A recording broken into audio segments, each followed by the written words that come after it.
Hi, welcome to RG Lecture. So this channel is dedicated to the students of physics, and this particular playlist of AC circuit contains all the videos which are a part of syllabus of graduation level physics. It can be BSc Physics, Physics Honors, Electronics, Electrical Engineering and many such courses. So consider sharing these playlists and videos into your college and class groups. Also join my Telegram group, link is given in the description.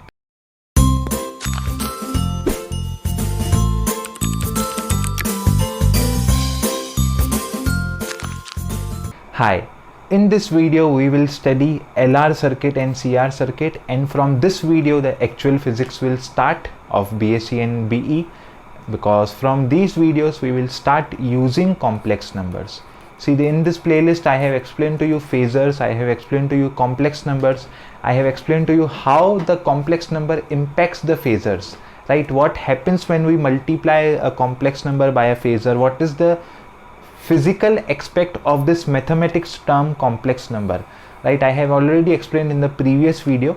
Now this is the first video in which I am going to demonstrate that, as well as in this video I will show you the experiments LR and CR circuit in slides only, because labs are closed now, but I will share my journals and my readings of my experiment, and let's start. So LR circuit, now we saw in the last video how our resistor reacts when it is connected to AC circuit. We saw what happens when we connect an inductor to an AC circuit. What we saw when we connect a resistor. So both were in the same phase, my voltage and my current. When I connected the inductor, so voltage started leading by current by 90 degree. Okay, so this happened. Now in this circuit I am combining the both. So what will happen? So of course a resultant will come. So in this video, in this circuit, LR circuit, what will happen? Voltage will still lead the current, because it of course leads in the inductor, but it will not lead by 90. It will lead by some less angle, because see, this is my voltage because of inductor. This is my voltage because of resistor. In this circuit both are there. So my voltage will lead, current will be in the same axis only, because this is a series circuit. In series circuit current is same. So phasor of the current will be in the x-axis, but my voltage will be in the resultant direction, which will be this. So result which I will get at the end is voltage still leads the current in LR circuit, but it leads by not 90 but some angle phi. So this is the aim of today. This is the result of the experiment, and let's start. Now I have a basic idea about how R and L react independently, right? And there is nothing to discuss in this circuit diagram also, because I will discuss further. Now again you will start deriving. So what is the aim? Aim is to find the resultant voltage or the resultant current, any way you proceed. So again there are many ways. I told you in the last video also, you can follow any method. You can take the voltage current as a standard and consider the voltage to be plus phi. You can consider the voltage to be ahead and take the current to be in the minus sign. You can even take cos instead of sine. Everything is fine. Just the result should be that only. The result should be this diagram. Okay, whatever way you proceed.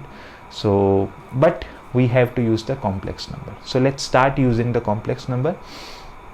So RE represents the real part of complex number. A complex number x plus jy has a real part, which is this, and it has a imaginary part also.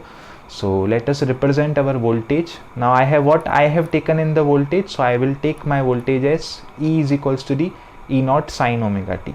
Okay, I will take my voltage as E is equals to the E naught sine of omega t, or even I can take E is equals to the E naught cos of omega t.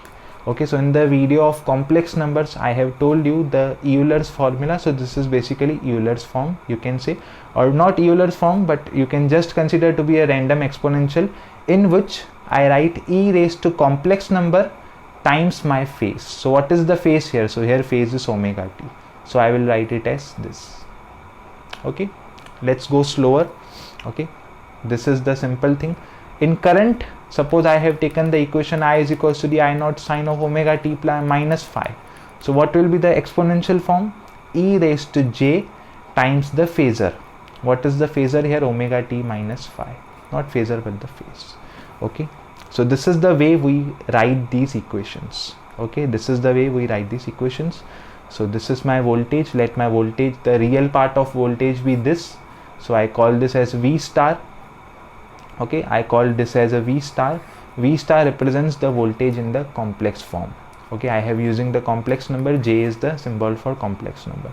So this is my final voltage, this is my current.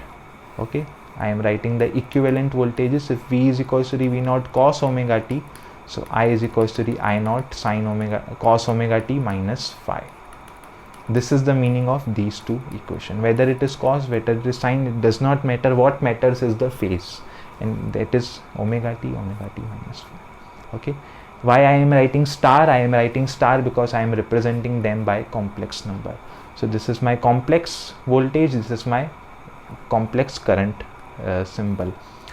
Okay, so this was the representation part. I hope you understood this at this point. If you didn't understood that, take this video few seconds back, few minutes back, and again start. You will surely understand. Let's now find the voltage across the resistor and across the inductor. Okay, across the voltage across the resistor and across the inductor. So R is a constant, but our this is represented by phasors. So V is equals to the IR. It used to be. Now this also has a phase, so I will write as V star. This also has a phase, I will write it as I. So and this is the R. So this is my equation number 1. Voltage across inductor, it is E is equals to the L di by dt.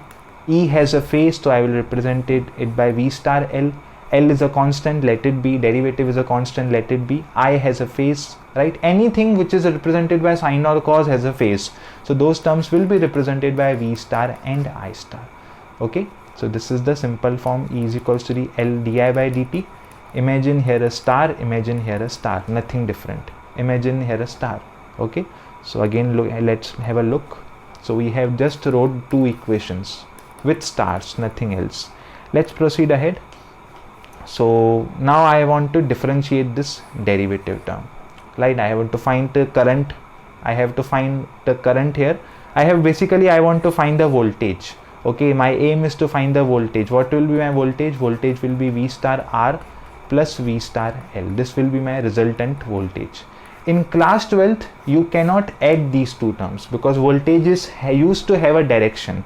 So you cannot add them. Instead, you used to integrate them and rearrange them. But since I am representing these voltage by a phasor, phasor itself has a complex number. Complex number has a direction. So basically, I can simply add them. This is the difference between class 12th and BSc. So let us differentiate this term. What is I itself? I itself is equals to the I0 I E naught sine this term, right? I is equals to the I naught e raised to j omega t minus phi. I0 is a constant, it will come outside the derivative. Here I have written that. Now I have to find the derivative of this term. In books you will not find anything like that. You will directly find the result. I myself have wrote all these steps just for the convenience. You can just mute my voice, and you can see yourself also. Okay, so I can further split these two steps in minus, because if anything goes up then only it becomes minus. So e raised to j omega t, multiplying j everywhere, and e raised to j phi. So this is how this term comes. Now I have applied the formula of derivative. Second into derivative of first, second into derivative of first, minus first into derivative of second, minus first into derivative of second. The term which is in denominator goes square. This law is called as division of derivative, or anything you have studied in class 12th. Okay, so I hope at this point everything is clear. Till this point everything is clear. Okay, now let's find derivative of this. So derivative of exponential is exponential only. D by dx of e raised to x, e is e raised to x. Okay, but if anything extra is there, separating the x, it will be followed by the chain rule. So d by dt of e raised to j omega t is e raised to j omega t. What are separate? Separate is j omega. So again they will get into the chain rule, and again d by dt of j omega t. So again j omega will come outside the derivative, and we will get d by dt of t, and this is 1. So this is j omega, and this term is 0 because there is no time factor here, right? And then this is basically a constant, and constant ka derivative 0. So this is 0. So this all terms vanishes. So basically this whole term vanishes. Okay, so what I am left is this term. I can see I can cancel this with the square of this. What I am left with, I0 was always there, I0 j omega e raised to this term. Again let me take this upwards because I had myself put it down, so I get this as my final expression. Okay, I think this was bit lengthy, but it was just a derivative. Okay, if I wouldn't have explained, you can understand it yourself. So this was the term which I got in the answer. Let's write that in the place of this. So I got this term. Let us separate all these stuff. So I get this term j omega L, and this itself is my I star. What is my I star? I star is equals to the e raised to j omega t minus of phi. So I can write it that again, and this is my final expression for this derivation. I had told you in the video of phasors, whenever we multiply anything by j, the phasor gets shifted by 90 degree. So if I is at my x-axis, so in V I can see the j is multiplied, so my V will be at y-axis, and this is the proof. So in the university exams, you have to explain the significance of this equation. Okay, just you don't have to write the mathematical step. This is the important equation. What we did in the last 5 minutes was just to derive at this equation. If I is represented on the phasor of x-axis, so L or the voltage across the inductor will be represented across the y-axis. Why? Because it is multiplied by a complex number j, and if a complex number j is multiplied, then my phasor shifts by 90 degree. I have explained this in the phasor and complex number video. Okay, so this is the ideal case. Here the phase difference is 90 degree, because here in this case the phase difference is 90 degree, and yes, we know that if I want to calculate just the voltage across the inductor, so I will get this phasor. If I want to calculate the voltage across self resistor, I will get this. Okay, so now I have to add both things, so let's add. Okay, this step was not allowed till class 12 because you were just considering the magnitudes, but now we are considering phasors, complex numbers, everything has direction. So let's add. This will be Ri, this will be JLI. Take out I common, I get this term, it is called as impedance. Okay, and the magnitude of impedance, J term will not come as it is a complex term, we only consider the real part. This is my impedance. What is impedance is explained in the separate video, reactance versus resistance versus impedance. Impedance is just the resultant vector of resistance plus reactance. So basically it is also the resistance only, but since it is a resultant of two separate quantities, resistance and reactance, it is named as different, and unit of it is also ohms because it also offers the opposition. A reciprocal of impedance is admittance. Okay, but we will study in that LCR circuit. So what is the final conclusion? Suppose if this is my voltage, V is equals to the V0 sin omega t, then my current will be lagging behind by some phase 90 degree, and this is my original phasor ideal. This is my ideal phasor about resistor, and this is what I get in practicality. The impedance Z, which of course will go from behind because R is in the x-axis direction, XL is in this direction, the resultant of this will go in this direction, and VZ, my resultant voltage, consists of Z, so of course my resultant will go from behind.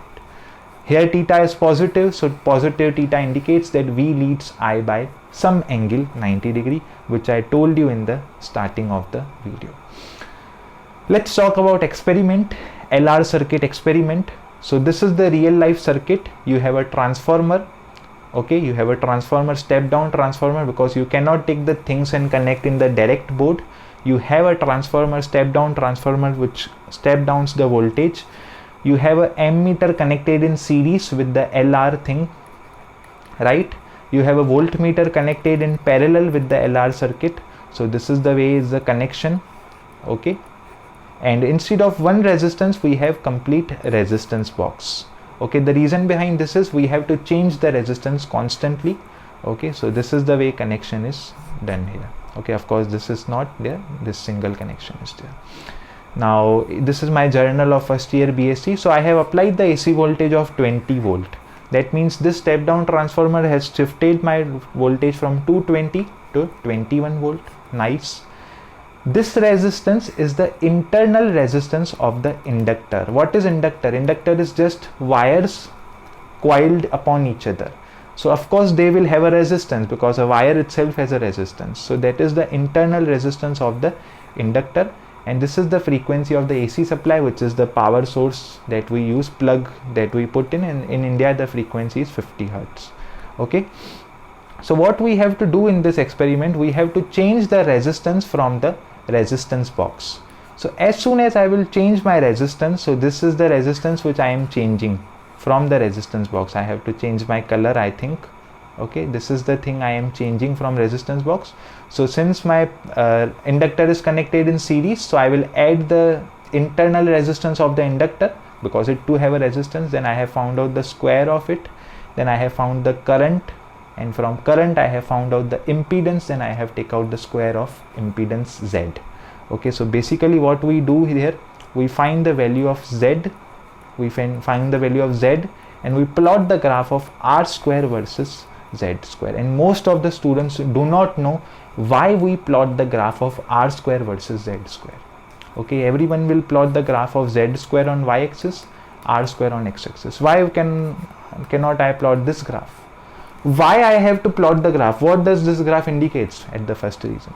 So basically we have to check that whether I can draw the same phasor, whether experimentally I get the same phasor as I have got in the theory, right? In theory we got this as a phasor, right? This is our resultant phasor. So just we have to check that whether we get the same phasor where the resultant comes from this angle. So experimentally we find the value XL. Suppose if I have got, let me explain this on a different slide. Okay, significance of the graph. So this is my Z square, this is my R square. Okay, so this graph gives me this nature. Does not start from origin, it starts from this point. Now what is the significance? My Z is equals to the R square plus XL square, right? So what will be my Z square? Z square will be R square plus XL square. Now this intercept, at this intercept my R is 0. You can clearly see, right? R is in X axis, so it is at 0. So basically this intercept gives me the value of XL. This intercept gives me the value of XL. So if I know the value of XL, I have so many values of R, right? So basically if I know the value of XL, then I can plot this phasor diagram. So basically what we do in this graph, we find the value of R from the table, we find the value of XL from the graph, and here we get the impedance phasor. So this is the complete aim of the experiment. This is a part of first year BSc Physics syllabus. Okay, so you can see we have experimentally proven what we did in the theory. Now let's study about CR circuit. Now individually I know the phasor of resistance circuit, the voltage and current varies in this way. In the case of capacitor is like, current is like this, voltage is like this. But what happens when we connect them together? So again, you know how we can start in any way. I can start with the current and reach to voltage. What is the aim? Aim is to reach this conclusion that when we connect both of them together, my resultant voltage will come from the behind, because this is the ideal voltage across the capacitor. This is the ideal voltage across a resistor. If both of them are connected in series, then the resultant voltage will follow this path. So let's take some suitable value of current. So let me take the current as I is equals to the I star is I naught e raised to j omega t. So if this is my value of current, so we will lag behind, right? In phasor of capacitor, I leads, so we will lag, so therefore I have used minus sign here. Basically to start these sums you must have a basic idea about the phasor. That is why I have covered previous videos in covering that only. Or if you want to start with any other process, you can also start. You can take the voltage as V is equals to the V naught sine omega t. You can write then current as I is equals to the I naught sine omega t plus phi. Everything is fine, but in terms of phasors only. Okay. So what will be the voltage across R? It is simple Ohm's law with a complex numbers. What will be voltage across X? C, it will, this Q is equals to the integration of I dt, right? dq by dt is my charge. So what is my dq? Dq is I dt. So if I integrate, so what I will get? I will get q here and I will get dt here. So this is all I have wrote.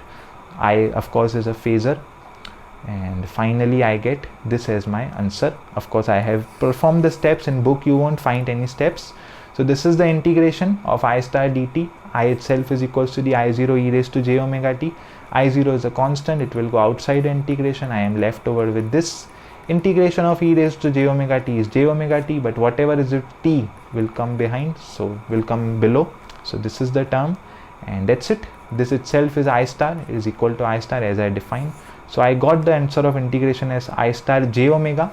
So this is my capacitor I star j omega. But what does this represents in physics? What does this represents in physics? So basically I don't know what does multiplying anything by 1 by j represents in physics. So I will multiply both of them with j. So if I multiply this with j, so what I will get? J upon j square. J is itself equals to the root of -1, so j square will be equal to -1.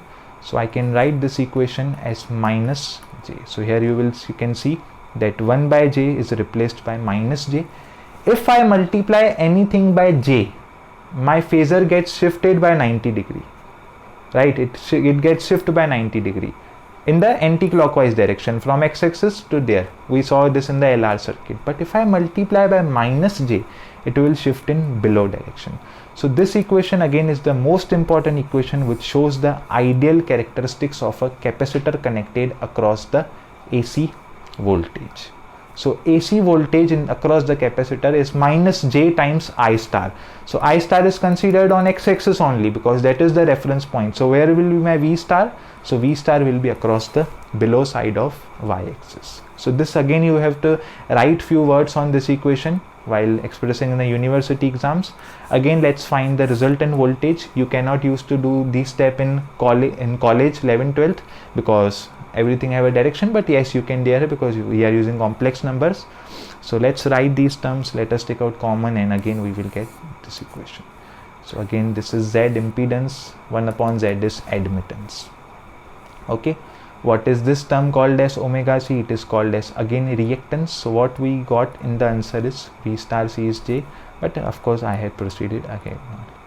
So again ideally if there was only capacitor in the circuit, so voltage would have been in this direction, but because there is a resistor, if there would have been resistor, so voltage would have been in this direction, but now voltage is in this direction. And you can see here the phi is negative because phi is negative, right? In the start also I had considered the phi as negative. You can see phi was negative, so negative phi indicates that my current will be leading. But some will ask, sir, but what is the sense then if you already considered it negative? So even if I had considered it positive, then here I will get them as negative. In the derivations you can see by taking out the integrations and all stuff. So finally this is my phasor diagram in terms of resistance also, and this term 1 upon omega c is called as reactant across capacitor. I have expressed this in much detail in my video. Okay, and this is the phase angle which we will see in the LR circuit. Basically tan of phi is called as phase. Tan of phi is equals to the opposite upon adjacent. What is opposite? Opposite is 1 by omega c. What is adjacent? It is R. So that is this term, and that's it. Connecting a CR circuit same way, connect this in the series. Voltmeter is connected in parallel, connect them to a transformer. Now capacitor do not have any internal resistance. So here you can see just I have a section of resistance, I have a resistance square, I have current, and there is impedance. So again we will plot the graph of impedance square versus resistance square. Again my Z square is equals to my Z square gives me R square plus XC square. When resistance is 0, suppose I have not taken out any key from this resistance, so at that point my resistance will be 0, and what I will get is my reactance across capacitance. So basically when I get XC, I can plot my y-axis curve in the phasor. I already know the R, so this will complete my phasor diagram, which you can see I have drawn it here. Okay, and this particular angle phi is also called as phasor angle, represented by tan of phi. In this particular readings I have kept the voltage to 21 and AC is the frequency 50 Hz. Okay, So that's it. We will see the LCR circuit in the other video. I hope you understood these two circuits. Okay, so till here whatever we have done is pure mathematics. We have reached to a conclusion that what will happen if we connect LR circuit, what will happen if we connect CR circuit, but everything will be changed when we start studying LCR circuit. Okay, just to make a PPT of LCR circuit, it took me nearly 8 hours just to make a PPT of LCR circuit.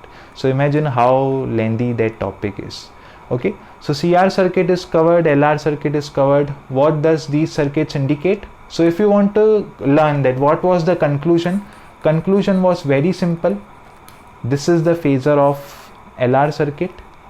Voltage reduces by 90 degree. It is not leads, V not leads I by 90, but it leads by some angle phase. And this is the conclusion of the CR circuit, that I leads by some angle phi. Okay, and what was the most important equation? This is the most important equation in terms of complex numbers in the CR circuit, and this is the most important equation in terms of LR circuit. Why do we draw the graph of L square versus R square versus Z square? Because we want to calculate XC or XL experimentally, and that we can do only by this way. There is no other way. Okay, so I hope you understood this concept in detail from the perspective of the BSc Physics and the university exams. Let's share this video in the class group. See you in the next video.